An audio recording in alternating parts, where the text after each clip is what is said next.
नमस्कार, मैं आशीष राठौर आपका फिर से एक बार स्वागत करता हूं।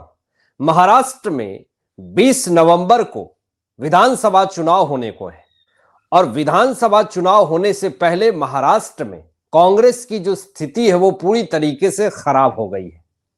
बात करेंगे दोस्तों कि कांग्रेस के 50 विधायकों के इस्तीफे को लेकर के क्या बड़ी अपडेट आ रही है, 16 बागी नेता को निलंबित करने को लेकर के क्या बड़ी अपडेट है और राहुल गांधी की सांसदीय रद्द को लेकर के बहुत बड़ी और ब्रेकिंग खबर आ रही है। ये तमाम चीजें बात करेंगे, लेकिन उससे पहले इस चैनल को सब्सक्राइब कीजिएगा, बेल आइकन प्रेस कर लीजिएगा।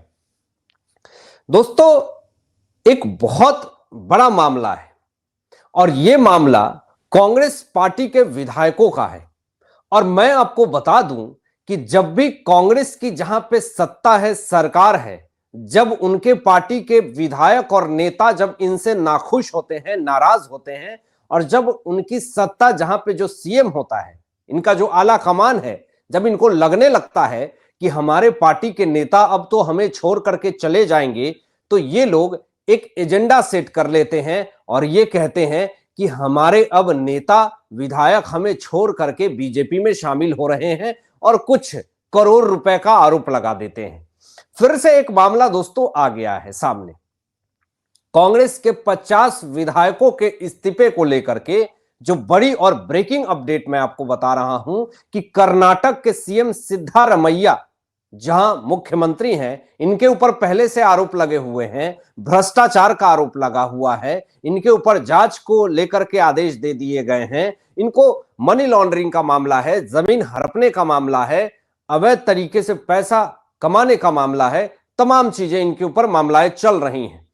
अब इनको लग रहा है कि अब हमारे पार्टी के नेता विधायक हमें छोड़ करके अब चले जाएंगे, तो ऐसे हालात में ये सीधा आरोप क्या लगा रहे हैं कि बीजेपी हमारे विधायकों को 50 करोड़ रुपए देकर के खरीद रही है। हालांकि मैं आपको बता दूं अंदर की खबर कि कर्नाटक के सीएम सिद्धारमैया को लगने लगा है कि कर्नाटक में 50 विधायक अब इस्तीफा देने वाले हैं और इस्तीफा देकर के बीजेपी में ज्वाइन करने वाले हैं। जब इनको लगने लगता है कि हमारे पार्टी के नेता अब हमसे नाखुश हैं, नाराज हैं, पाला बदलने वाले हैं, तो ये लोग एक एजेंडा सेट करके चारों तरफ यही फैलाते हैं कि 50 कांग्रेस विधायक को 50 करोड़ रुपए की पेशकश की गई है भाजपा की तरफ से। मैंने आपको कहा ना कि इन लोगों को जब भी पता चल जाता है कि हमसे अब नाखुश हैं हमारे विधायक, पार्टी के नेता, तो ये लोग सीधा बीजेपी को टारगेट करते हैं। और जब इनसे पूछा गया, सवाल पूछा गया कि ठीक है, आप कह रहे हैं कि हमारे 50 विधायक को, कांग्रेस के 50 विधायक को बीजेपी 50 करोड़ रुपए दे रही है, तो कोई तो डेटा होगा, कोई तो कॉल्स होंगे, किसी तरह की वॉइस रिकॉर्डिंग होगा, फोटो होगी, कुछ तो प्रूफ होगा। किस भाजपा के नेता ने आपके विधायकों को 50 करोड़ रुपए का जो है वो ऑफर दिया है? जब सिद्धारमैया से यह बात पूछा गया तो चुपचाप वहां से कल्टी मार लिए। अब सवाल यह उठता है कि क्या सिद्धारमैया को यह अनुमान है, यह अज्ञात है, उनको पता है कि अब हमारे विधायक हमसे नाराज चल रहे हैं हमारे भ्रष्टाचार के मामले में फंसने पे? क्या अब यह सवाल नहीं खड़ा होता है कि कांग्रेस के कर्नाटक में 50 विधायकों का इस्तीफा होने वाला है?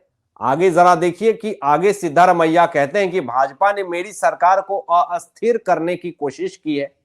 भाजपा ने प्रत्येक विधायक को 50 करोड़ की पेशकश की है। आगे कहते हैं कि 50 विधायकों के लिए 50 करोड़ रुपए। यह पैसा कहां से आ रहा है?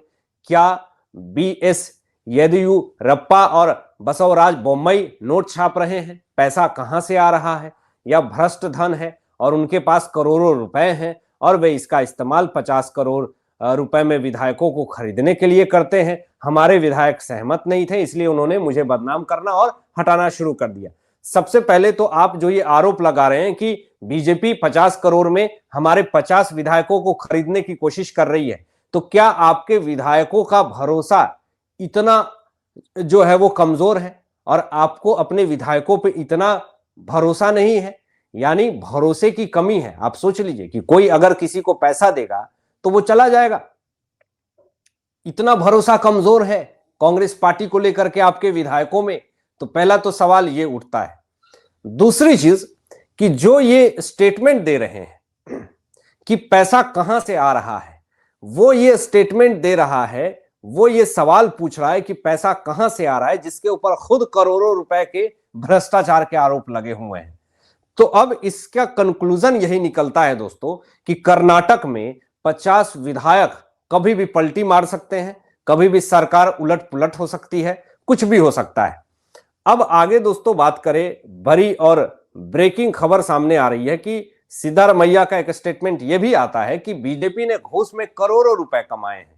अब उसी पैसे का इस्तेमाल करके विधायक खरीदना चाहते हैं और प्रत्येक विधायक को 50 करोड़ रुपए की पेशकश की है। लेकिन सवाल यह उठता है कि जब इनसे पूछा गया, जब इनसे सवाल पूछा गया कि आप बता दीजिए कोई ऐसा एक विधायक का नाम बता दीजिए, कोई एक बीजेपी का नेता का नाम बता दीजिए जिसने आपके विधायक को ऑफर किया हो, तो सिद्धारमैया कुछ नहीं बोल पाए। अब झूठ बोलने का मामला इनके ऊपर दर्ज होगा, जैसा कि एक बार आपने सुना होगा आतिशी मार्लेना ने भी बीजेपी के ऊपर आरोप लगाए थे कि मेरे एक खास करीबी को बीजेपी ने ऑफर दिया है हमें बीजेपी ज्वाइन करने के लिए। तो बीजेपी ने आतिशी मार्लेना के ऊपर मानहानि का केस किया, कहा कि आप कुछ सबूत दिखाइए। तो वही स्थिति सिद्धारमैया का भी होने वाला है, क्योंकि सिद्धारमैया झूठ बोल करके सत्ता में अपनी जगह बनाना चाहते हैं, तो ये ज्यादा दिन तक नहीं चलेगा। अब दोस्तों आपको आगे बता दें कि 16 बागी नेताओं के निलंबित करने को लेकर के बड़ी अपडेट आ रही है कांग्रेस की। अब जरा वो खबर क्या है जरा देखिए, आपके स्क्रीन पे शेयर कर रहा हूं मैं कि महाराष्ट्र में बड़ा खेला हो चुका है। और आपको बता दें कि कांग्रेस प्रदेश अध्यक्ष नाना पटोले ने 16 बागी विधायकों को, 16 बागियों को 6 साल के लिए निलंबित कर दिया गया है।